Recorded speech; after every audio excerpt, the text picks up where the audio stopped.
What happened to Zac Efron's jaw? So in 2013, Zac Efron said that he was running through his house in his socks and slipped and fell and hit his chin on a fountain. That caused fractures of his jaw. It is interesting that it isn't till 2021 or 7 years later that Zac's now saying those are the reasons that we're seeing change in his jaw and facial structure.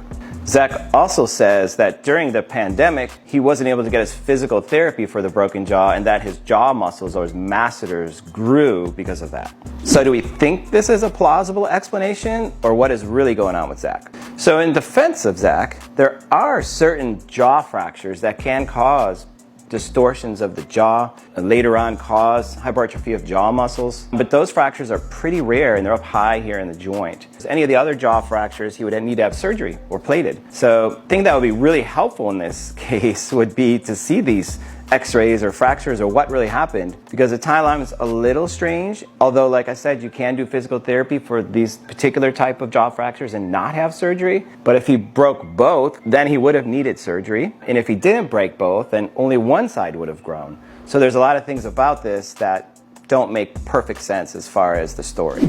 I mean, the thing about this case is we don't know if he actually had a fracture, or what type of fracture, or where it was located. And it looks like his jaw is slightly more prominent. Now, again, things have shifted slightly, possibly, but not necessarily making the chin a lot stronger. And then secondly, his lips are fuller. And if you break your jaw, it's not necessarily going to make your lips fuller. So to me, that would be a little bit suspicious for things like facial fillers. One easy thing to do is just provide an x-ray or medical record and all that would go away, right? So for you guys out there, I wonder what you think. Do you think Zac had surgery or broke his jaw, or do you think it was something else?